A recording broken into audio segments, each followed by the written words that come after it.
Un matin de juillet, une jeune mère emmena son fils de 2 ans faire une randonnée matinale de routine dans les Rocheuses. Mais ni l'un ni l'autre ne rentra jamais à la maison. Les Rangers insistaient qu'ils avaient dû tomber, se perdre, avoir un accident. Pourtant, aucun corps ne fut jamais retrouvé. Aucun indice jamais découvert. Puis 6 ans plus tard, des chercheurs du parc étudiant l'activité thermale à l'intérieur d'une source chaude sur la montagne tombèrent sur des preuves si horrifiantes qu'elles hantent encore tous ceux qui ont travaillé sur l'affaire. Mark Brennan était assis à son bureau à domicile, luttant pour se concentrer sur les rapports trimestriels étalés devant lui. Les chiffres se brouillaient, refusant de prendre sens, peu importe combien de fois il les examinait. 6 ans. Près de 6 ans s'étaient écoulés depuis que Sarah et Ethan avaient disparu lors de ce qui aurait dû être une simple randonnée d'une journée dans les Rocheuses. Son téléphone sonna, le son aigu coupant à travers ses pensées. Le numéro n'était pas familier, un indicatif du Colorado. Son estomac se serra alors qu'il répondait. M. Brennan, ici la détective Patricia Chen, du bureau du shérif du comté de Park. Je dois vous parler concernant l'affaire de votre femme et votre fils. La tasse de café glissa de la main de Mark, le liquide brun se répandant sur les documents financiers. Après 6 ans de pistes sans issue et d'espoir qui s'amenuisaient, plus personne n'appelait à propos de Sarah et Ethan. « Qu'avez-vous trouvé ?» Sa voix sortit rauque. « Monsieur Brennan, je préférerais discuter de ceci en personne. Pouvez-vous venir au Colorado ? Nous avons fait une découverte qui nécessite votre attention immédiate. Dites-le-moi simplement, s'il vous plaît. » Mark serra le téléphone plus fort. « Sont-ils » La détective Chen marqua une pause. Une équipe de recherche étudiant l'activité géothermique a découvert des restes dans une source chaude près du système de sentier cascade. Nous avons trouvé des objets que nous pensons avoir appartenu à votre femme. La pièce tourna. Mark pressa sa main libre à plat contre le bureau pour se stabiliser. Tous les deux ? Vous avez trouvé tous les deux ? Monsieur, je pense vraiment qu'il vaut mieux discuter des détails quand vous arriverez. Pouvez-vous prendre l'avion aujourd'hui ? Je réserve un vol maintenant. Mark était déjà en train d'ouvrir des sites de compagnies aériennes sur son ordinateur portable, ses mains tremblant alors qu'il tapait. La source chaude, laquelle ? Il y en a des dizaines dans cette zone.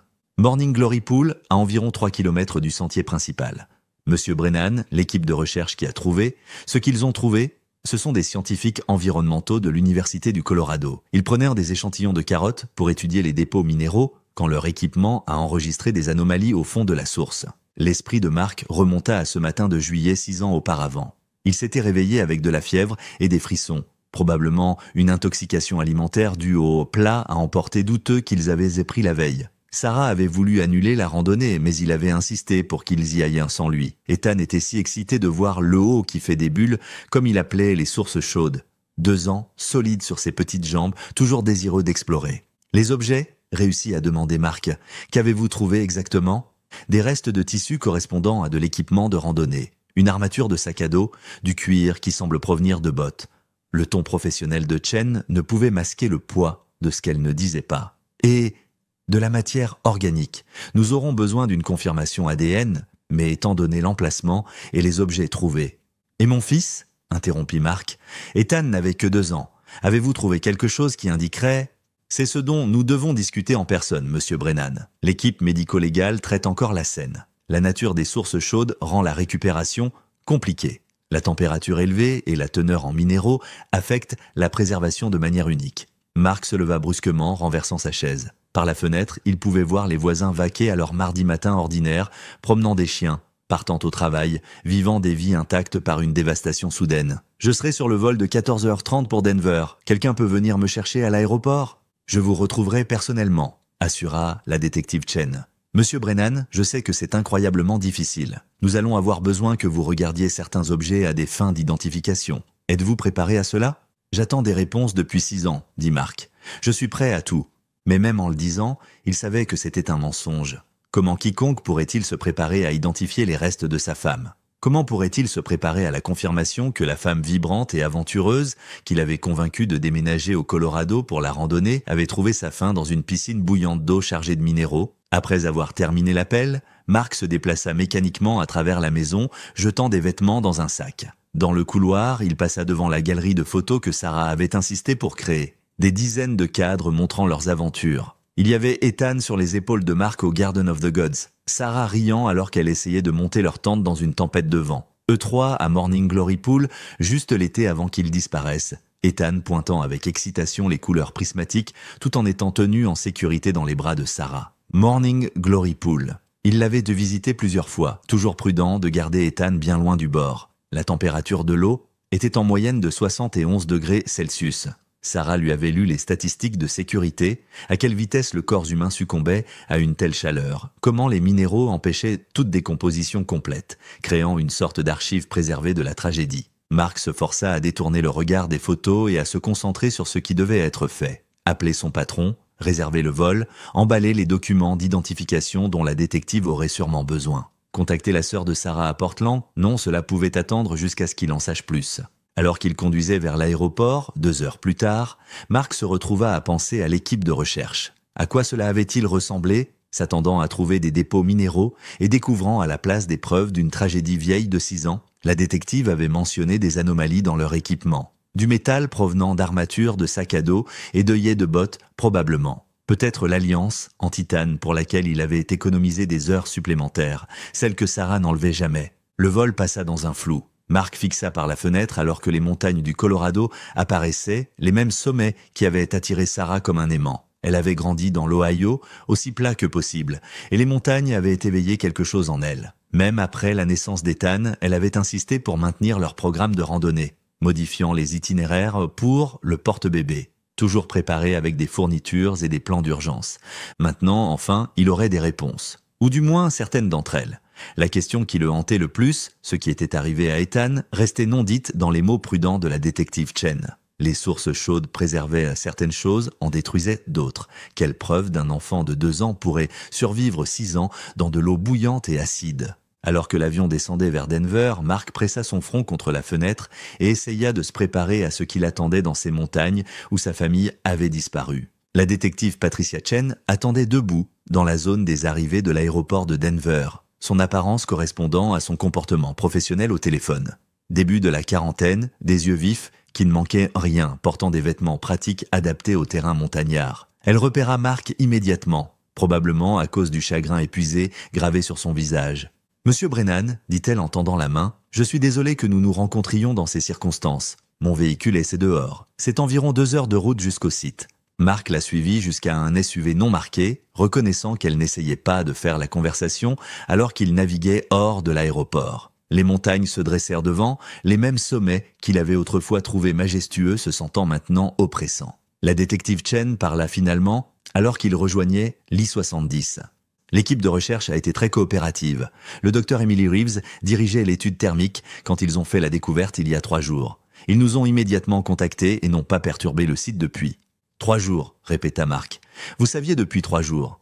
Nous devions vérifier certains détails avant de vous contacter. L'environnement de la source chaude crée des défis uniques pour la récupération des preuves. Nous avons dû faire venir de l'équipement spécialisé et des experts qui comprennent la médecine légale géothermique. Mark fixa le paysage qui défilait. « Avez-vous trouvé une indication de mon fils ?» Les mains de Chen se resserrèrent légèrement sur le volant. « La récupération est en cours. La source est plus profonde que cartographiée à l'origine. Près de 12 mètres au centre. Nous avons récupéré plusieurs objets à diverses profondeurs, mais le processus est lent. La température de l'eau et la teneur en minéraux signifient que nous ne pouvons envoyer des plongeurs que pour de très courtes périodes. » Ils roulèrent en silence à travers les villes touristiques d'Idaho Springs et Georgetown, dépassant l'embranchement pour Loveland Pass, où Mark et Sarah s'étaient de fiancés 7 ans auparavant. Chaque point de repère contenait des souvenirs maintenant ternis par le fait de savoir comment l'histoire s'était terminée. L'aire de stationnement du système de sentier cascade était bouclé avec du ruban jaune, plusieurs véhicules des forces de l'ordre regroupés près du début du sentier. Chen conduisit Mark au-delà des barrières, d'autres officiers hochant sombrement la tête alors qu'il passait. La randonnée de 3 km jusqu'à Morning Glory Pool n'avait jamais semblé plus longue. Mark entendit l'activité avant de la voir. Des voix, de l'équipement qui bourdonnait, le chaos organisé d'une enquête majeure. Puis le sentier s'incurva et Morning Glory Pool apparut. La source chaude ressemblait exactement à ce qu'elle était lors de leur visite familiale. Un cercle parfait de couleurs brillantes, des jaunes et des verts rayonnant depuis le centre bleu profond. Mais maintenant, la merveille naturelle paisible était entourée d'équipements d'enquête. Une plateforme de plongée spécialisée avait été construite sur un bord. Des équipes de récupération en tenue de protection travaillaient méthodiquement autour du périmètre. Monsieur Brennan, le docteur Emily Reeves, s'approcha, sa veste de l'Université du Colorado tachée de boue après des jours de travail sur le terrain. Je suis tellement désolé, nous prenions des échantillons de carottes des tapis bactériens quand notre magnétomètre a détecté du métal en profondeur. Le protocole exigeait que nous enquêtions sur toute anomalie qui pourrait affecter nos données. Elle les conduisit à une tente de preuve temporaire installée à 30 mètres de la source. À l'intérieur, des tables contenaient des objets soigneusement étiquetés à divers stades de documentation. Les jambes de Marc se sentirent faibles alors qu'il s'approchait de la première table. L'armature du sac à dos était indéniable malgré la corrosion. Sarah avait acheté ce modèle particulier après des recherches approfondies, louant sa distribution du poids et sa durabilité. Les restes de tissu violet s'accrochant encore à des parties de l'aluminium racontèrent le reste de l'histoire. Nous pensons que l'armature métallique du sac est ce qui a déclenché nos instruments, expliqua doucement le docteur Reeves. La profondeur et la position suggèrent qu'il avait été lesté. L'esprit de Marc luttait pour traiter l'implication. Lesté? Vous voulez dire que ce n'était pas un accident? La détective Chen s'avança. C'est l'une des choses que nous devons déterminer. La circulation naturelle de la source aurait pu déplacer des objets en 6 ans. Mais certains aspects de ce que nous avons trouvé sont préoccupants. Elle le guida vers une autre table. Les bottes de randonnée de Sarah ou ce qu'il en restait. Le cuir avait partiellement survécu à l'environnement extrême, assez pour voir les semelles orthopédiques personnalisées qu'elle avait fait faire pour ses voûtes plantaires hautes, ses clés de voiture, le porte-clés métallique portant toujours le logo du concessionnaire. Et puis, dans un sac de preuves séparé, son alliance. Marc prit le sac avec des mains tremblantes. Le titane avait survécu parfaitement. L'inscription toujours lisible, jusqu'au sommet et retour, MNS. Ils l'avaient fait graver avec leur blague privée sur le fait de traverser ensemble les sommets et les vallées de la vie. La position des objets suggère que votre femme est entrée dans la source entièrement habillée avec tout son équipement, dit Chen prudemment. C'est très inhabituel pour une chute accidentelle.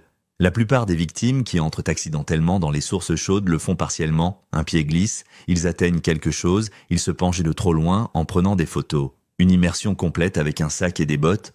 Sarah connaissait ses sources, dit Marc, sa voix creuse. Elle était obsédée par la sécurité, surtout avec Ethan. Elle ne se serait jamais approchée assez près pour tomber. C'est ce que nous devons enquêter, répondit Chen.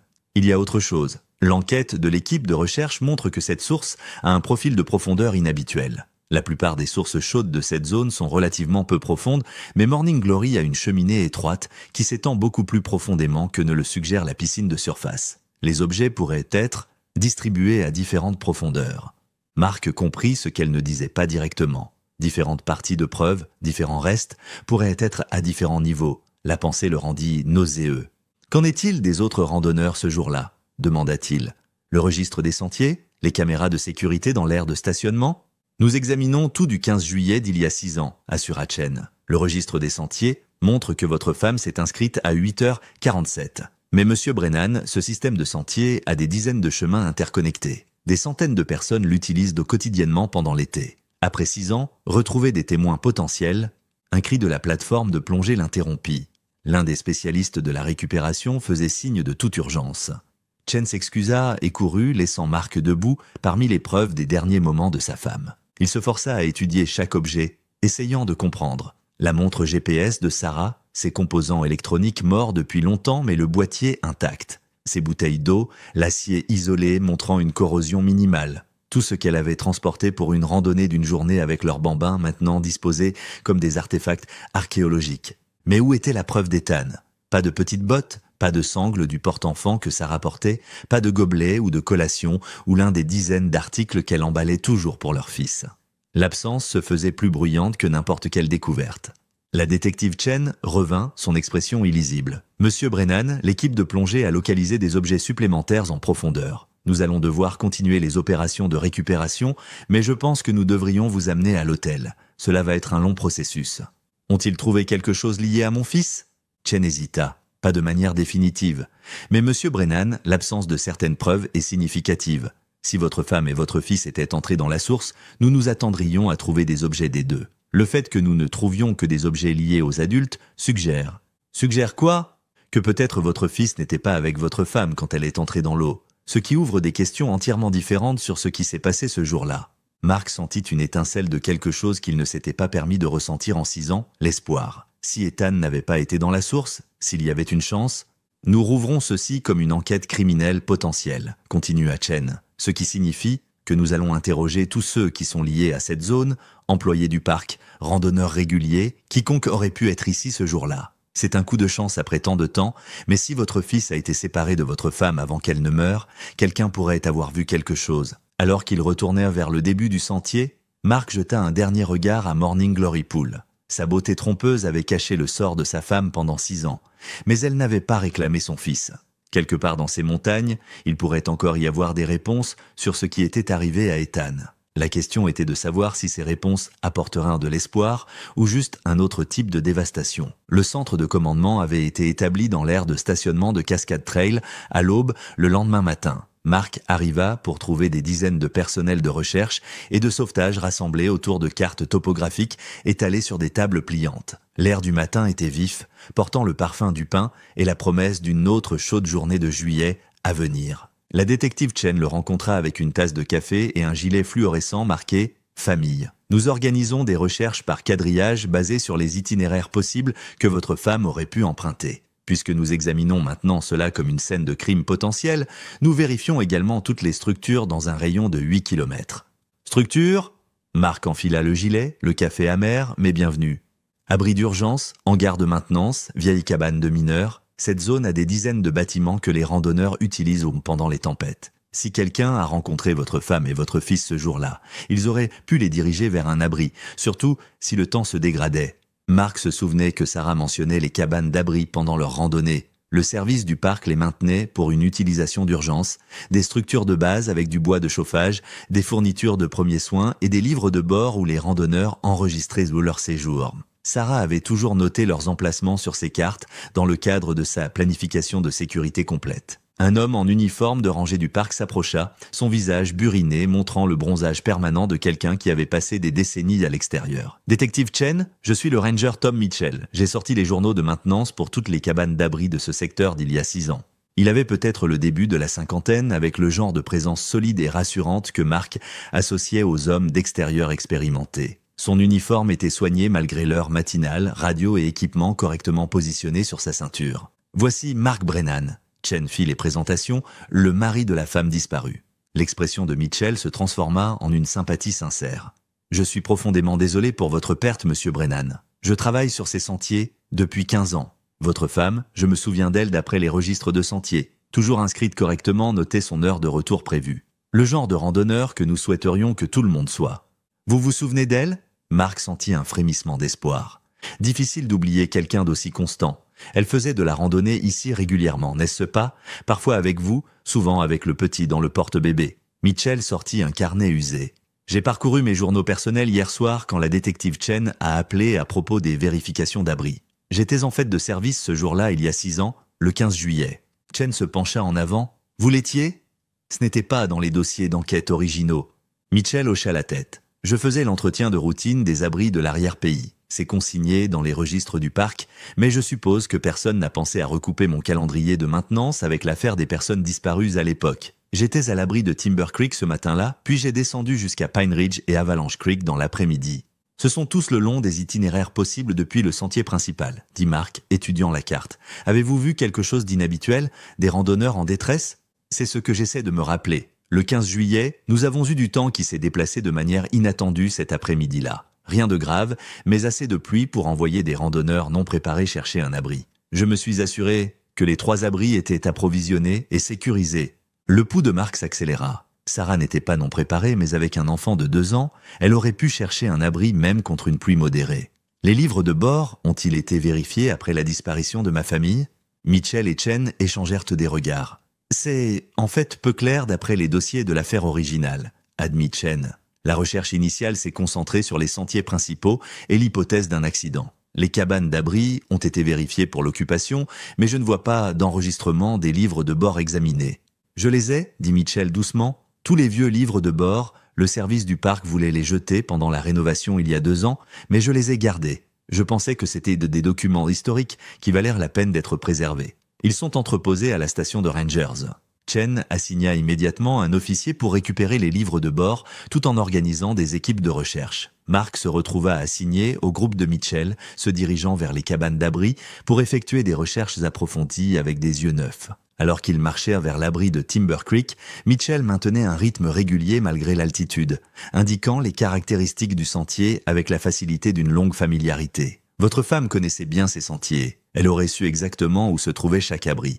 Elle les avait tous marqués sur ses cartes, confirma Mark, respirant plus fort qu'il ne l'aurait souhaité. 6 ans de chagrin avaient fait des ravages sur sa forme physique. Elle disait qu'il était important d'avoir toujours un plan de secours avec un bambin. L'abri de Timber Creek apparut à travers les arbres, une structure en bois simple avec un toit en métal, peut-être 4 mètres sur 5. Mitchell produisit une clé et ouvrit la lourde porte, révélant un intérieur sobre. Des couchettes en bois, un petit poêle à bois, des fournitures d'urgence dans des conteneurs métalliques. « Nous allons relever les empreintes, vérifier toute trace de preuve », dit l'un des membres de l'équipe CSI, commençant à photographier l'intérieur. Bien qu'après 6 ans, Mark se tenait dans l'embrasure de la porte, imaginant Sarah ici avec Ethan, attendant qu'un orage passe, transformant probablement cela en aventure pour leur fils. Ethan aurait adoré la nouveauté, la maison de camping, comme il appelait toute petite structure. Le truc avec ces abris, dit Mitchell à côté de lui, c'est qu'ils sont censés être laissés déverrouillés pour les urgences. Mais parfois, les randonneurs les verrouillent accidentellement en partant ou le mécanisme se bloque. Je me souviens spécifiquement d'avoir vérifié toutes les serrures ce jour-là à cause du temps qui arrivait. Ils passèrent à l'abri de Pine Ridge, une structure similaire mais avec une meilleure vue sur la vallée en contrebas. Encore une fois, l'équipe CSI commença leur documentation minutieuse pendant que Mark essayait de se mettre à la place de Sarah. Quel itinéraire aurait-elle pris avec un bambin fatigué si le temps menaçait ? Monsieur Brennan, dit Mitchell, consultant à nouveau son carnet, votre femme variait-elle généralement ses itinéraires ou s'en tenait-elle aux sentiers familiers ? Elle a aimé explorer, mais était prudente avec Ethan. Elle explorait de nouveaux sentiers, seule d'abord, puis l'amenait s'ils étaient appropriés. Mark fit une pause, se souvenant. Ce jour-là, elle a mentionné vouloir lui montrer la prairie alpine. C'est après Morning Glory Pool sur la boucle supérieure. L'expression de Mitchell devint pensive. La boucle supérieure. Cela la mettrait près des abris de Pine Ridge ou d'Avalanche Creek si le temps se déplaçait. Pas Timber Creek, c'est dans la direction opposée. Alors qu'il marchait vers l'abri d'Avalanche Creek, le dernier et le plus éloigné des trois, Mark remarqua que Mitchell s'arrêtait occasionnellement pour examiner le sentier, même après 6 ans. L'homme connaissait clairement chaque racine et rocher, chaque variation saison par saison. « Ça doit être étrange, dit Mark, qu'une telle tragédie se produise dans un endroit que vous connaissez si bien. » Mitchell resta silencieux un moment. Chaque ranger y fait face éventuellement. Des randonneurs perdus, des accidents, parfois pires, mais une mère et un enfant qui disparaissent, ça vous hante. J'y pense chaque fois que je passe devant Morning Glory Pool, un si bel endroit pour cacher quelque chose d'aussi terrible. L'abri d'Avalanche Creek se trouvait dans une petite clairière, plus isolée que les autres. Alors que Mitchell déverrouillait la porte, Mark remarqua que celui-ci avait un mécanisme de serrure plus récent. « J'ai dû remplacer celui-ci il y a 4 ans, expliqua Mitchell. L'ancien se bloquait constamment. À l'intérieur, l'équipe CSI commença son travail, mais quelque chose semblait différent dans cet abri. Peut-être que c'était l'emplacement, la façon dont la forêt se pressait près, ou comment le son du ruisseau masquait d'autres bruits. Mark pouvait imaginer quelqu'un se sentir très seul ici, très vulnérable. « Si ma femme est venue ici avec Ethan, dit Mark lentement, et que quelqu'un d'autre était déjà là ou est arrivé après ? Ces abris dorment 6 à 8 personnes, dit Mitchell. Il n'est pas rare que des étrangers partagent pendant les tempêtes. La plupart des randonneurs sont de bonnes personnes, mais il ne termina pas la pensée. Alors que les équipes de recherche se déployaient depuis l'abri, vérifiant la forêt environnante, Mark se tenait près du ruisseau qui donnait son nom à l'abri. L'eau se précipitait, froide de la fonte des neiges, indifférente à la tragédie humaine. Quelque part dans ces montagnes, son fils avait été séparé de sa femme. Quelqu'un avait vu quelque chose, fait quelque chose, su quelque chose. La question était de savoir si 6 ans avaient enterré ses secrets aussi profondément que la source chaude avait caché le sort de Sarah. Les équipes de recherche travaillaient depuis 3 heures quand la radio de la détective Chen crépita avec des nouvelles urgentes. Mark aidait à documenter la zone autour de l'abri d'Avalanche Creek quand il entendit l'inspiration aiguë de Chen. « Ils ont trouvé quelque chose à la station de Rangers », dit-elle au groupe. « Nous devons retourner immédiatement. » La randonnée de retour sembla interminable, Chen fixant un rythme punitif qui laissa Mark luttant poursuivre. Mitchell resta avec lui, offrant occasionnellement une main stabilisatrice sur les sections plus difficiles du sentier. « Qu'est-ce que vous pensez qu'ils ont trouvé ?» demanda Mark entre des respirations laborieuses. « Ça pourrait être n'importe quoi, répondit Mitchell, bien que son expression soit devenue sérieuse. La station a des zones d'employés qui n'ont pas été fouillées en profondeur auparavant. Si quelqu'un du personnel était impliqué, ils émergèrent du sentier pour trouver le parking de la station de Rangers transformé en scène de crime. Des véhicules de police supplémentaires étaient arrivés et les officiers établissaient un périmètre autour du bâtiment. À travers les fenêtres, Mark pouvait voir des enquêteurs se déplacer à l'intérieur. La détective Chen les rencontra à l'entrée. Nous avons obtenu un mandat pour fouiller les casiers des employés et les zones communes. Commencer avec le personnel actuel, puis passer aux anciens casiers non attribués des anciens employés. Elle les conduisit à l'intérieur, au-delà de la zone publique avec ses cartes de sentier et ses affichages éducatifs dans la section des employés que Marc n'avait jamais vus. Une rangée de casiers métalliques bordait un mur, plusieurs debout, ouverts avec des marqueurs de preuve placés à proximité. Le casier 47 n'avait pas été attribué depuis 4 ans, expliqua Chen, s'arrêtant devant une porte métallique verte entr'ouverte. Le gestionnaire actuel de la station a dit qu'il appartenait à Jake Morrison, un travailleur saisonnier qui est parti brusquement en 2019. Quand nous avons coupé le cadenas, Marc regarda à l'intérieur et sentit ses jambes faiblir. Des sacs de preuves sur une table voisine contenaient un délicat collier en argent avec un petit charme de boussole. Le cadeau d'anniversaire de Sarah de sa part, qu'elle portait à chaque randonnée. À côté, une autre alliance, celle-ci la bande en or blanc, avec de petits diamants qu'elle portait quand elle ne faisait pas de randonnée, généralement gardés dans son sac comme sauvegarde. « Ce sont ceux de Sarah, dit-il, sa voix à peine audible. Le collier, je le lui ai donné pour notre 5e anniversaire. Elle disait qu'une boussole l'aiderait toujours à retrouver son chemin. » Chen hocha sombrement la tête. Les objets ont été cachés derrière un faux panneau au fond du casier. Quelqu'un a fait des efforts considérables pour les dissimuler. « Jake Morrison » répéta Marc le nom. « Qui est-il » Mitchell s'était rapproché pour examiner les preuves sans les toucher. « Je me souviens de Jake. Jeune gars, peut-être mi-vingtaine quand il travaillait ici. Silencieux, restait seul, bon avec l'entretien des sentiers, mais pas génial avec les gens. À quoi ressemblait-il ? Demanda Marc, essayant d'imaginer l'homme qui aurait pu tuer sa femme. Cheveux bruns, taille moyenne, un peu solitaire, se rappela Mitchell. Il a vécu dans le logement des employés pendant 2 saisons, puis est parti sans beaucoup de préavis. A dit qu'il avait une offre d'emploi dans l'Utah, mais aucun de nous n'a eu de ses nouvelles. Chen était déjà en train de consulter des dossiers sur sa tablette. Jake Andrew Morrison, né le 3 avril 1994, a travaillé ici les étés 2018 et 2019. Pas de casier judiciaire, mais elle fit une pause, faisant défiler les données. Il est hors réseau depuis qu'il est parti d'ici. Pas d'adresse actuelle, pas de dossier d'emploi, pas d'activité de crédit. Il se cache, dit Marc, fixant les bijoux de sa femme. Il l'a tué, et il se cache depuis 6 ans.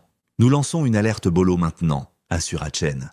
Chaque agence du pays le recherchera. Monsieur Brennan, j'ai besoin que vous confirmiez ces objets. Vous êtes certain qu'ils appartenaient à votre femme ? Marc tendit la main vers le collier à boussole, puis s'arrêta, se souvenant de ne pas contaminer les preuves. La boussole a une gravure au dos, nos initiales et la date. Il déglutit difficilement. Sarah ne faisait jamais de randonnée sans. Elle disait que c'était son porte-bonheur. Chen tourna soigneusement le sac de preuves pour révéler l'inscription. C'était là, exactement comme Marc s'en souvenait. M et S, toujours trouvé le chemin du retour, 2015.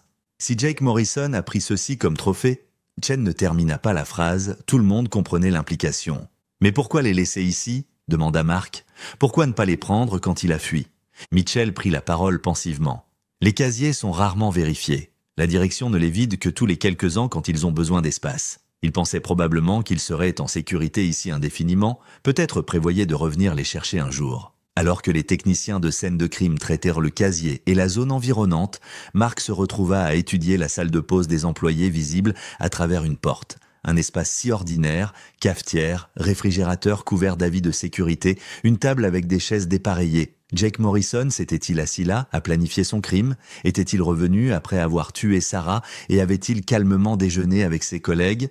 Monsieur Mitchell, Chen s'adressa au ranger. Nous aurons besoin d'une déclaration complète sur tout ce dont vous vous souvenez à propos de Morrison, toute interaction avec la famille, tout comportement préoccupant. Bien sûr, accepta Mitchell volontiers. Bien que je sois honnête, il était si silencieux qu'il est difficile de se souvenir de grand-chose.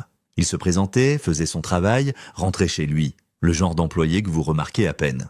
Quelque chose à ce sujet dérangeait Marc, bien qu'il ne puisse pas tout à fait dire quoi. Un employé du parc qui travaillait sur ses sentiers, qui connaissait tous les endroits cachés et les abris, qui pouvaient se déplacer dans la nature sans attirer l'attention, c'était le profil parfait pour quelqu'un qui pourrait faire disparaître une mère et un enfant. « Nous devons fouiller le logement des employés », dit Marc soudainement. « Même si cela fait des années, il pourrait y avoir une trace. Déjà en cours ?» assura Chen. « Nous avons des équipes qui se dirigent vers les anciens quartiers saisonniers maintenant. Si Morrison a laissé quelque chose derrière lui, nous le trouverons. » Mitchell s'excusa pour retourner à ses tâches de maintenance, promettant de compiler une liste complète de tout ce dont il pourrait se souvenir à propos de Morrison. Alors qu'il partait, Marc remarqua la légère boiterie du ranger, probablement due à des années de randonnée sur ces sentiers difficiles. L'homme n'avait été que serviable, restant même tard dans son quart de travail pour aider à la recherche. Dehors, Mark se tenait dans le parking essayant de traiter ce développement. Ils avaient un nom, un visage à mettre sur son cauchemar. Jake Morrison, jeune, silencieux, oubliable Jake Morrison, avait d'une manière ou d'une autre rencontré Sarah et Ethan sur le sentier. Il avait fait quelque chose pour les séparer, tuer Sarah, cacher son corps dans la source chaude et garder ses bijoux comme trophée. Mais où était Ethan? Si Morrison a pris mon fils, dit Mark à Chen, qui l'avait suivi dehors, où irait-il? Comment cachez-vous un enfant de 2 ans pendant 6 ans? C'est ce que nous allons découvrir, répondit fermement Chen. Le fait qu'il ait gardé des trophées suggère une certaine psychologie. Il voulait des souvenirs. S'il a pris Ethan, elle ne termina pas mais Mark comprit. Si Morrison avait gardé les bijoux de Sarah, il y avait une chance, aussi mince soit-elle, qu'il ait également gardé Ethan. Quelque part, Jake Morrison pourrait élever le fils de Mark comme le sien. Le collier à boussole clignotait dans l'esprit de Mark. Le porte-bonheur de Sarah destiné à toujours la guider vers la maison. Au lieu de cela, il avait été enfermé dans l'obscurité pendant des années, le trophée d'un tueur. Mais maintenant, il pourrait être la clé pour retrouver leur fils. « Je veux tout voir sur Morrison, dit Mark. Dossier d'emploi, vérification des antécédents, toutes les photos que vous pouvez trouver. Si cet homme a mon fils, j'ai besoin de tout savoir sur lui. » Chen hocha la tête. « Nous rassemblons tout maintenant. Pourquoi ne pas vous reposer à l'hôtel? Cela va être une longue enquête. » Mais Mark savait que le repos était impossible. Pas quand ils avaient enfin une piste, enfin un nom. Jake Morrison avait fait une erreur, gardé ses trophées là où ils pourraient éventuellement être trouvés. Maintenant, Mark devait juste espérer que l'homme en avait fait d'autres, assez pour les mener à Ethan avant qu'une autre période de 6 ans ne passe. La maison de Mark semblait plus vide que jamais alors qu'il franchissait la porte à 21h, épuisé par le vol de retour à Denver. La détective Chen avait insisté pour qu'il rentre chez lui, pendant qu'il poursuivait à les pistes sur Jake Morrison, promettant d'appeler dès qu'ils auraient des développements. L'environnement familier ne faisait qu'accentuer l'absence de la voix de Sarah appelant de la cuisine, les jouets d'Ethan éparpillés sur le sol du salon. Il laissa tomber son sac près de la porte et se dirigea vers son bureau à domicile, allumant son ordinateur portable. S'il ne pouvait pas être au Colorado à chercher activement, au moins il pouvait faire des recherches. Le nom de Jake Morrison donnait frustrantement peu en ligne. Pas de profil de médias sociaux, pas d'adresse récente, juste quelques dossiers de vérification d'emploi qui se terminaient en 2019. Le téléphone de Mark bourdonna avec un message de Chen. Équipe vérifiant les derniers contacts connus de Morrison dans l'Utah. Mettront à jour le matin. Il posa le téléphone de côté et sortit son carnet du voyage, examinant tout ce qu'ils avaient appris. Les bijoux de Sarah dans le casier de Morrison. Le départ soudain du jeune homme, la façon dont il avait apparemment disparu sans laisser de traces, emportant peut-être Ethan avec lui. Mais quelque chose tracassait Mark alors qu'il examinait ses notes des recherches d'abri. Il avait noté le commentaire de Mitchell sur le remplacement de la serrure de l'abri d'Avalanche Creek il y a 4 ans parce qu'elle se bloquait constamment. Cela aurait été en 2020 après que Morrison soit déjà parti. Pourtant, Mitchell avait connu l'année exacte sans vérifier aucun dossier. Mark secoua la tête. Il réfléchissait trop, voyant des détails suspects là où il n'y en avait pas. Mitchell gérait l'entretien de tous les abris. Bien sûr qu'il se souviendrait quand les serrures étaient remplacées. Pourtant, d'autres petits détails ont fait surface alors qu'il examinait la journée. La façon dont Mitchell était resté proche pendant toute la recherche, toujours à portée de voix des communications de la police. Comment il s'était porté volontaire immédiatement pour aider, s'insérant dans l'enquête. Sa mémoire détaillée de Morrison malgré le fait qu'il prétendait que l'homme était oubliable. Et il y avait autre chose, quelque chose que Mitchell avait dit à l'abri qui dérangeait Mark. Qu'est-ce que c'était? Il ferma les yeux, essayant de se rappeler les mots exacts. J'y pense chaque fois que je passe devant Morning Glory Pool, un si bel endroit pour cacher quelque chose d'aussi terrible. Cacher quelque chose de terrible, pas pour que quelque chose de terrible se produise, ou où quelque chose de terrible s'est produit. Caché, comme si c'était délibéré, planifié. Mark prit son téléphone et fit défiler jusqu'au numéro de la détective Chen. Il hésita, le doigt planant sur le bouton d'appel. Qu'allait-il dire? Que le ranger serviable qui avait passé toute sa journée à les aider avait utilisé une tournure de phrase légèrement étrange, mais le malaise ne le quittait pas. Il passa l'appel. « Chen ici. Détective, c'est Mark Brennan. Je sais que cela peut sembler paranoïaque, mais j'ai réfléchi au Ranger Mitchell. Qu'est-ce qu'il y a avec lui? Juste 2 petites choses. La façon dont il a formulé certains commentaires, comment il connaissait des détails spécifiques et sans vérifier les dossiers. Il a été incroyablement serviable, peut-être trop serviable ?» Chen resta silencieuse un moment. Il n'est pas inhabituel pour les responsables locaux de s'insérer dans les enquêtes, surtout dans les petites communautés. Mais je vais prendre note de vérifier ses antécédents plus en profondeur. A-t-il fait ou dit quelque chose de spécifiquement préoccupant? Non, rien de concret. Je suis probablement juste en train de chercher des indices parce que nous nous concentrons sur Morrison. Le chagrin et le stress peuvent nous faire voir des modèles qui n'existent pas, dit Chen doucement. Mais j'ai appris à faire confiance aux instincts des membres de la famille. Je vais faire vérifier discrètement les allées et venues de Mitchell le 15 juillet il y a 6 ans, juste pour être minutieux. Après avoir terminé l'appel, Mark se sentait à la fois stupide et soulagé. Il fabriquait probablement des soupçons là où il n'y en avait pas, mais au moins Chen vérifierait. Il se dirigea vers la cuisine pour faire du café, sachant que le sommeil serait insaisissable malgré son épuisement. Son ordinateur portable sonna avec une notification par email. L'expéditeur était T. Mitchell, ligne d'objet, information sur J. Morrison que vous devriez voir. Le pouls de Mark s'accéléra. Comment Mitchell avait-il son adresse email? Puis il se souvint, ils avaient échangé des informations de contact pendant la recherche au cas où quelqu'un se souviendrait de détails supplémentaires. L'email était bref. Monsieur Brennan, j'ai parcouru d'anciens dossiers d'employés et j'ai trouvé des éléments préoccupants sur Morrison que je pense que la détective Chen devrait voir immédiatement. Je suis de retour à Denver ce soir pour une réunion demain. Pourrais-je passer brièvement? J'ai des journaux de travail qui montrent les affectations de Morrison la semaine où votre famille a disparu. Tom Mitchell. Mark fixa l'écran. Mitchell proposait d'apporter des preuves sur Morrison directement chez lui la nuit. Chaque instinct criait que quelque chose n'allait pas, mais et si le ranger avait vraiment trouvé quelque chose d'important? Et si c'était la percée dont ils avaient besoin pour trouver Ethan? Il pourrait rappeler Chen, lui demander d'être présente, mais cela semblait trop paranoïaque pour quelqu'un qui n'avait été que serviable. Mitchell était lui-même un agent des forces de l'ordre, un ranger respecté avec 15 ans de service. Mark laissait l'épuisement et le désespoir obscurcir son jugement. Il tapa en retour, je serai debout. Le café est prêt si vous en voulez. Un peu plus tard, des phares balayèrent les fenêtres de son salon. Mark regarda à travers les stores alors que le camion du service du parc de Mitchell se garait dans son allée. Le ranger émergea, portant un dossier de manille et ce qui ressemblait à une petite boîte de preuves. Mark ouvrit la porte avant que Mitchell puisse frapper. « Merci d'avoir fait le trajet. Entrez. » Mitchell entra avec la confiance facile de quelqu'un à l'aise dans n'importe quelle situation. « J'espère que je ne dérange pas. Je sais qu'il est tard, mais je pensais que vous voudriez voir cela immédiatement. Puis-je vous offrir ce café ?» proposa Mark le conduisant à la cuisine. « Ce serait formidable. Cela a été une longue journée. » Mitchell posa ses documents sur la table de la cuisine et prit place, regardant autour de lui avec intérêt. Bel endroit, très chaleureux. Mark versa 2 tasses, tournant le dos à Mitchell alors qu'il ajoutait du sucre au sien. Derrière lui, il entendit des papiers bruisser alors que le ranger ouvrait son dossier. Alors, j'ai recoupé les affectations de travail de Morrison avec les journaux de sentier de cette semaine, commença Mitchell. Il était programmé pour l'entretien du sentier de la boucle supérieure le jour où votre famille a disparu. Cela le mettrait à proximité directe de Morning Glory Pool. Mark se retourna avec les tasses de café, remarquant que Mitchell avait étalé plusieurs documents d'apparence officielle sur la table. Horaires de travail, journaux d'affectation, feuilles de temps. Tout semblait légitime, des preuves accablantes contre Morrison. « C'est incroyable, » dit Mark, posant la tasse de Mitchell devant lui et prenant place avec la sienne. Comment les affectations de Morrison n'ont-elles pas été mentionnées dans l'enquête originale? Négligence bureaucratique, dit Mitchell, prenant une gorgée de café. Différents départements, différents systèmes de classement. Les choses passent entre les mailles du filet. Il sortit un autre papier. Mais voici la partie vraiment intéressante. Morrison a demandé cette affectation spécifique, a échangé des quarts de travail avec un autre travailleur pour être sur ce sentier ce jour-là.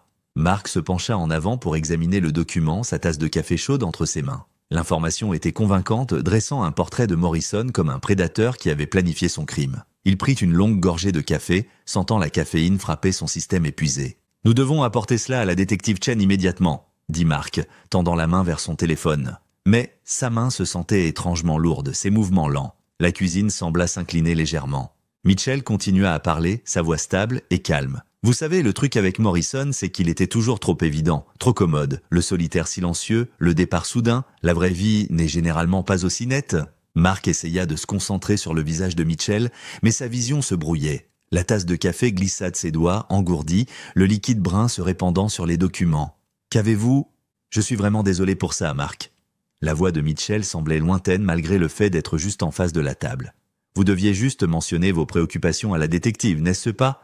Je l'ai vu prendre des notes sur la vérification de mes antécédents. Je ne pouvais pas avoir ça. » La pièce tourna violemment. Mark tenta de se lever, mais ses jambes ne le soutenaient pas. Il s'affaissa sur le côté, à peine conscient que Mitchell se levait de sa chaise, se déplaçant autour de la table avec un but sans hâte. « Ne résistez pas, » dit Mitchell doucement, rattrapant Mark avant qu'il ne touche le sol. « C'est juste un sédatif. Nous avons un trajet devant nous et j'ai besoin que vous soyez docile. Vous allez revoir votre fils, Mark. N'est-ce pas ce que vous vouliez? Ethan. À travers le brouillard de ce que Mitchell lui avait donné, ce nom a percé. Son fils était vivant. Mitchell savait où il était. Mark essaya de parler, d'exiger des réponses, mais sa bouche ne formait pas de mots. La dernière chose qu'il vit avant que l'obscurité ne le réclame fut le visage buriné de Mitchell, le regardant avec quelque chose qui ressemblait presque à du regret. La conscience revint lentement, comme remontée d'une eau profonde.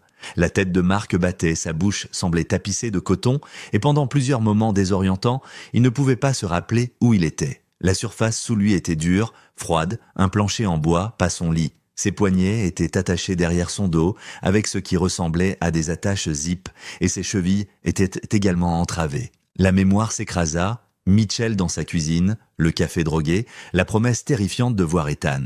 Mark força ses yeux à s'ouvrir, clignant contre la faible lumière filtrant à travers des fenêtres sales. Il était dans une cabane, pas l'un des abris d'urgence du parc mais quelque chose de plus ancien, de plus éloigné. Les murs étaient à des rondins grossièrement taillés, les interstices calfeutrés avec du béton. Un poêle à bois était froid dans un coin. La pièce unique sentait le moisi, et autre chose, quelque chose qui lui retournait l'estomac, de la vieille nourriture, des corps non lavés, l'odeur d'une habitation humaine prolongée. « Ah, vous êtes réveillé !» La voix de Mitchell venait de près de la porte. Le ranger était assis sur une chaise en bois, toujours en uniforme, l'air aussi calme que s'il partageait un café à la station. Le sédatif a été soigneusement mesuré. Vous avez été inconscient environ 3 heures.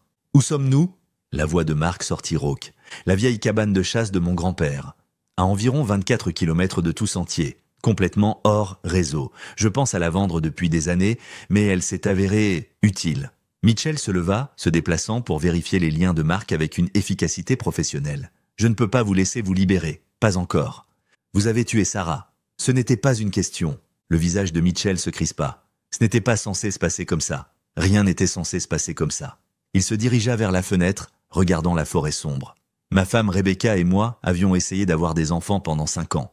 3 fausses couches. La dernière, juste un mois avant ce juillet, a failli la tuer. La dépression après, elle a tenté de se suicider 2 fois. Mark testa ses liens, ne trouvant aucun jeu. Alors vous avez volé le mien? Je ne l'avais pas planifié. Mitchell se retourna, son expression plaidant presque pour la compréhension. Ce matin-là, je vérifiais les abris comme je vous l'ai dit. Le temps a mal tourné rapidement, cellule orageuse inattendue. J'étais à l'abri d'Avalanche Creek quand votre femme est arrivée en courant avec Ethan. Elle avait peur, la foudre était proche. Elle a demandé s'il pouvait attendre avec moi. Le ranger commença à faire les 100 pas perdus dans le souvenir. Ethan était parfait. 2 ans, ses boucles blondes m'appelant Monsieur Ranger de cette voix douce. Il jouait avec ma radio, faisait semblant d'appeler des renforts. Sarah riait, disait qu'il adorait tout ce qui avait des boutons, si confiants, tous les deux. Espèce de malade, grogna Mark. Je n'allais faire de mal à personne. La voix de Mitchell s'éleva. Mais ensuite, Sarah a mentionné que vous étiez malade à la maison, que personne ne savait exactement où il faisait de la randonnée. L'orage a empiré, elle a décidé de rester la nuit plutôt que de risquer de faire de la randonnée avec Ethan par ce temps. Pas de signal cellulaire pour vous faire savoir. Le cœur de Mark battait alors qu'il reconstituait les dernières heures de sa femme. Cherchant la sécurité dans la tempête, faisant confiance aux rangers du parc, faisant le choix sensé pour protéger leur fils. J'ai appelé Rebecca sur le téléphone satellite, continua Mitchell. Je lui ai parlé de ce beau petit garçon qui avait besoin d'un foyer dont la mère ne pouvait pas s'occuper correctement, le laissant faire de la randonnée par temps dangereux. Rebecca était si excitée. Pour la première fois en plusieurs mois, elle semblait vivante. Sarah était une excellente mère, cracha Mark. Peut-être, mais à ce moment-là, tout ce à quoi je pouvais penser était de donner de l'espoir à Rebecca. Les mains de Mitchell se serraient et se desserraient. Après qu'Ethan se soit endormi, j'ai essayé de convaincre Sarah de nous laisser l'adopter. Je lui ai parlé de nos difficultés, de nos pertes. Elle était compatissante, mais bien sûr a dit non. C'est alors que j'ai... Il s'arrêta, mais Mark pouvait combler les blancs. Dans cet abri éloigné, sans témoin, sauf un bambin endormi, Mitchell avait fait son choix. J'ai utilisé une prise d'étranglement. Elle n'a pas souffert. La voix de Mitchell était devenue plate.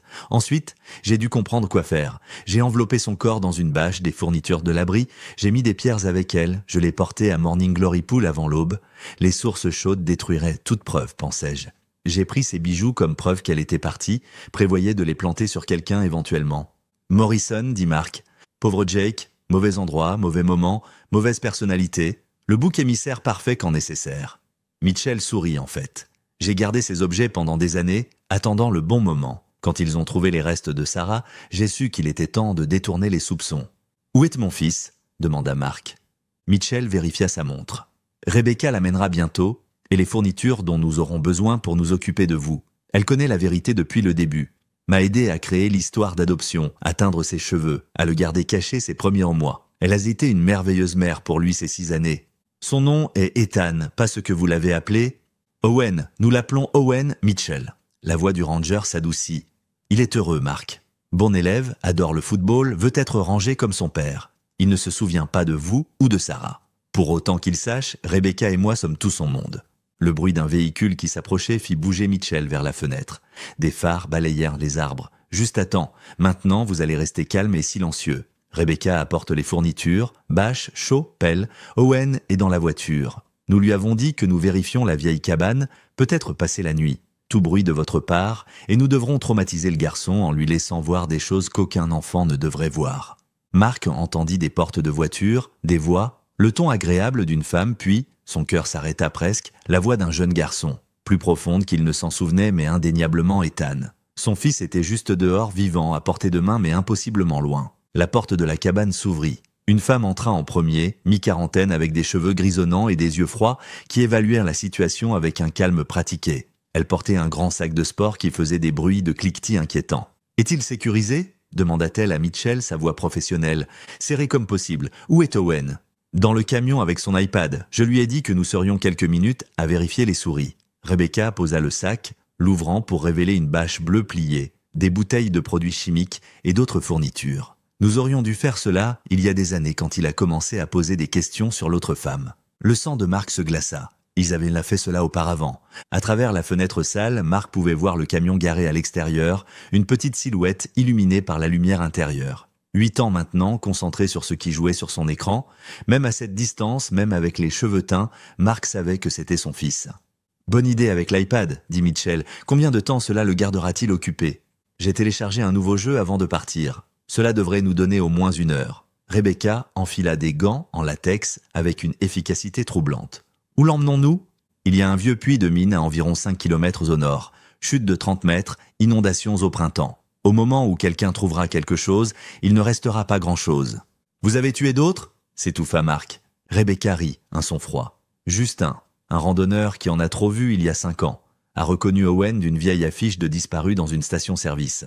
Tom n'est pas le seul qui protégera notre famille. « Nous sommes une équipe, dit Mitchell, se déplaçant pour aider sa femme à préparer la bâche.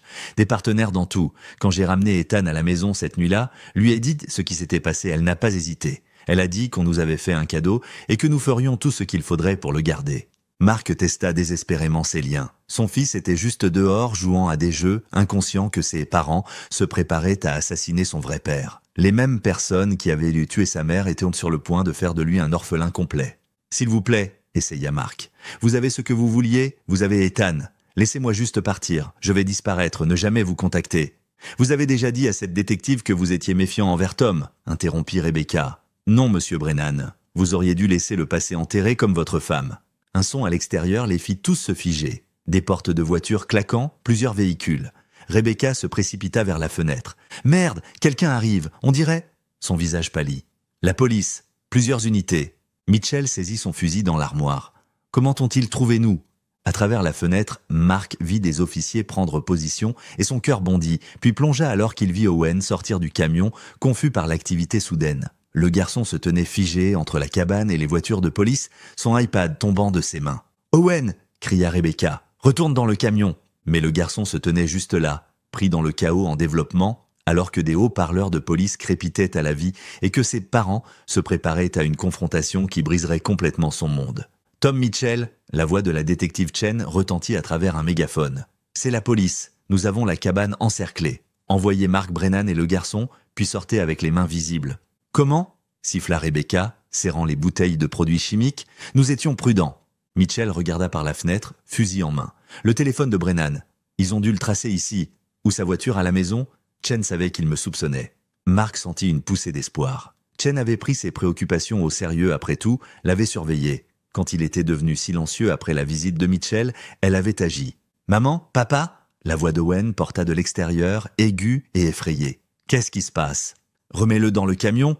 ordonna Mitchell, mais Rebecca se dirigeait déjà vers la porte. « Owen, chérie, retourne dans le camion tout de suite » appela-t-elle, essayant de garder sa voix calme. « Verrouille les portes et reste baissée. » À travers la fenêtre, Marc pouvait voir la petite silhouette de son fils courir vers le véhicule, clairement terrifié. Les officiers de police maintenaient leur position, ne voulant pas traumatiser davantage l'enfant. « Nous pouvons encore nous en sortir », dit Mitchell, sa formation de ranger prenant le dessus. « La vieille route forestière, à l'arrière, si nous pouvons atteindre le camion.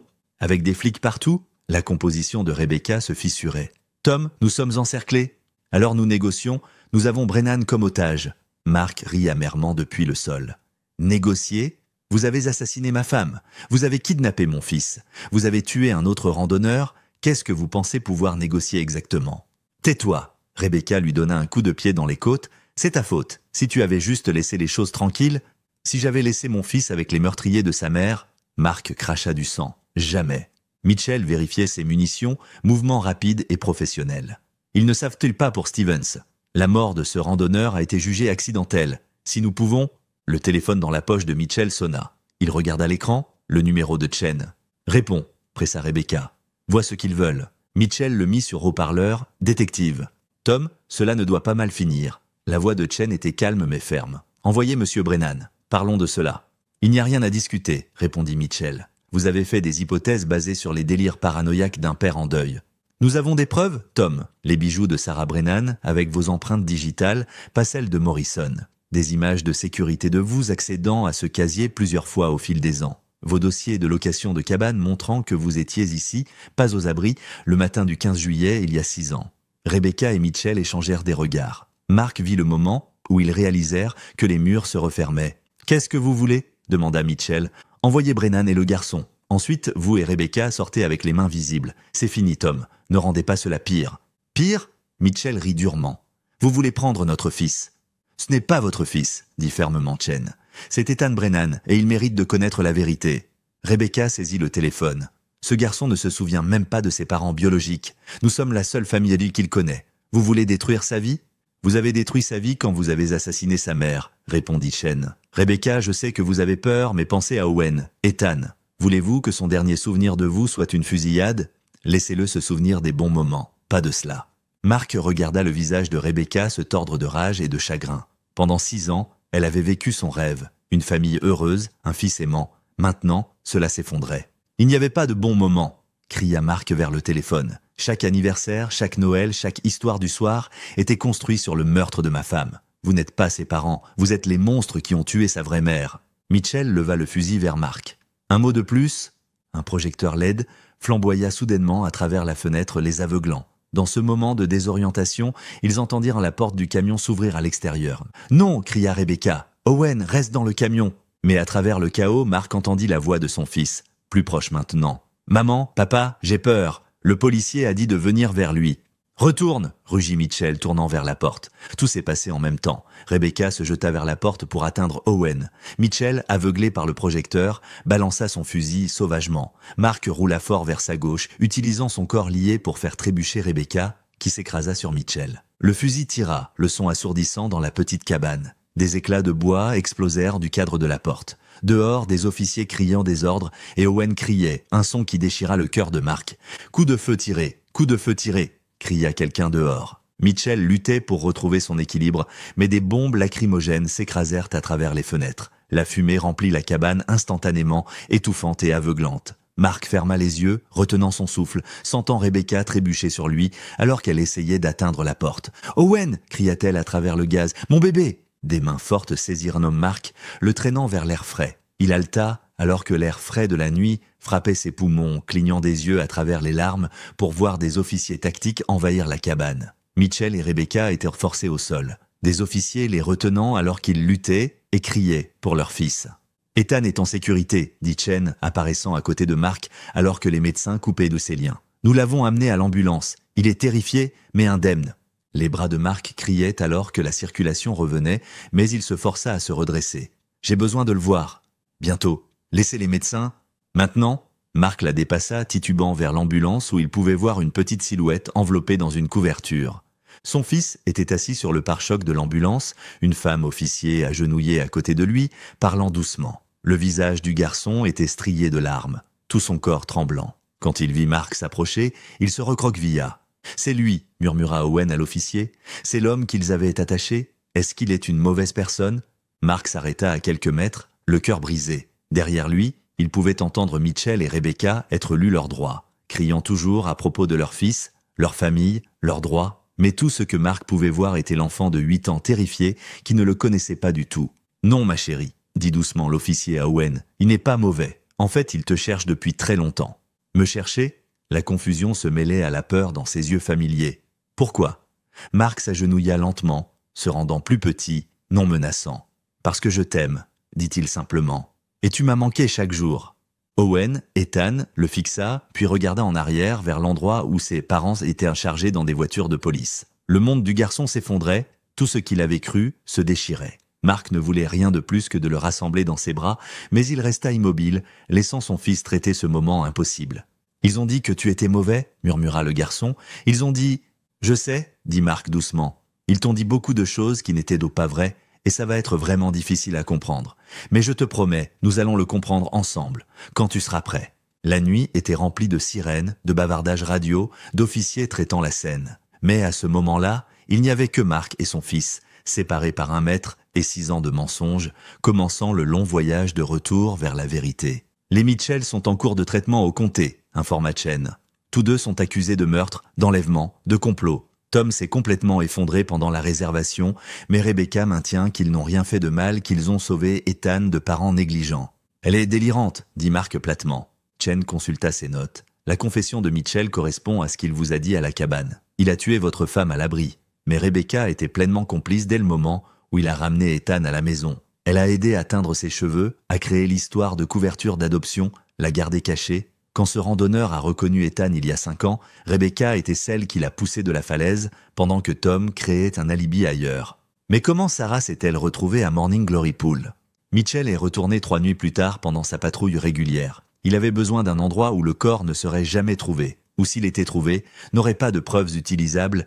Il savait que les sources chaudes détruiraient de l'ADN, les empreintes digitales, tout. Morning Glory était parfait, profond, isolé. La teneur en minéraux décomposerait rapidement la matière organique. Mark se sentit malade en imaginant Mitchell retourner déplacer le corps de Sarah, calculant le meilleur endroit pour cacher son crime, pendant que Mark cherchait frénétiquement sa famille. Les faux papiers d'adoption étaient l'œuvre de Rebecca, continua Chen. Elle avait un cousin qui travaillait dans les services familiaux il y a des années, a appris suffisamment sur le système pour créer une documentation crédible. Ils ont dit aux voisins qu'ils avaient été adoptés par un arrangement privé. Après 1 an, quand les recherches se sont calmées et que ses cheveux avaient été soigneusement teints, ils ont commencé à présenter Owen comme leur fils. Ils ont tout planifié ensemble, dit Mark se sentant malade. La partie vraiment troublante était qu'il semblait de penser qu'ils étaient de bons parents. Les 2 continuent d'insister qu'ils ont donné à Ethan une vie meilleure que celle qu'il aurait eue. Les évaluations psychologiques vont être intéressantes. Alors qu'est-ce qui se passe maintenant ? Visite supervisée pour commencer. Thérapie par le jeu pour l'aider à traiter la vérité à son rythme. Finalement, si les choses progressent bien, intégration progressive dans votre vie. Mais Monsieur Brennan, vous devez vous préparer. Il pourrait ne jamais se souvenir complètement de ses premières années avec vous et Sarah. À travers la fenêtre d'observation, Mark pouvait voir son fils avec un travailleur social et le docteur Martinez. Ethan était assis recroquevillé sur une chaise, les bras enroulés autour de lui, l'air complètement perdu. Les 2 personnes en qui il avait eu une confiance totale étaient en prison pour meurtre. Tout son monde était un mensonge. « Puis-je le voir ?» demanda Mark. Le docteur Martinez hésita, brièvement. Il a posé des questions sur les Mitchell, voulant savoir s'ils vont bien. Il n'est pas prêt à vous accepter comme son père, mais vous voir pourrait l'aider à comprendre que vous n'êtes pas l'ennemi qu'ils vous ont dépeint.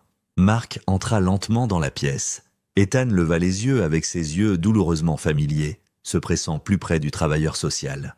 « Salut » dit Mark doucement, s'asseyant sur une chaise en face d'eux. « Je sais que tu as peur et que tu es confus. Je voulais juste que tu saches que je te cherche depuis très longtemps. Et chaque fois que tu es prêt, si tu veux parler ou poser des questions, je serai là. » Ethan l'étudia pendant un long moment. « Le policier a dit que tu es mon vrai père. »« Oui. »« Et ma maman et papa, ils ont tué quelqu'un ?» La douleur dans sa voix était dévastatrice. « C'est très compliqué, » dit Mark prudemment. « Les médecins vont nous aider à tout comprendre ensemble, d'accord ? Ce qui compte maintenant, c'est que tu es en sécurité. »« Mais je les aime, » murmura Ethan, des larmes coulant sur ses joues. « Ils me lisèrent des histoires et m'emmenaient camper et me faisaient des crêpes le samedi. Comment peuvent-ils être de mauvaises personnes s'ils m'aimaient ?» Mark hocha légèrement la tête, puis se tourna vers le travailleur social. C'était un renvoi, mais Mark prendrait ce qu'il pouvait obtenir. Son fils était vivant, traumatisé, confus, mais vivant. Tout le reste pourrait être travaillé avec le temps. Alors qu'il quittait la pièce, Marc pensa à Sarah. Comment elle aurait géré cela avec tellement plus de grâce, tellement plus de sagesse. Mais elle n'était pas là, assassinée par un homme désespéré qui avait volé leur fils. Il aura besoin que vous soyez patient, dit doucement le docteur Martinez à côté de lui. De le laisser pleurer la seule vie qu'il a connue, même si vous pleurez les années que vous avez perdues. Ce n'est pas la réunion dont vous rêviez, mais c'est un début. Marc hocha la tête, regardant par la fenêtre alors que son fils, Ethan, peu importe le nom auquel il répondait, commençait lentement à traiter son monde brisé. Ce serait un long voyage de retour l'un vers l'autre, mais après 6 ans de vide, Marc avait enfin de l'espoir.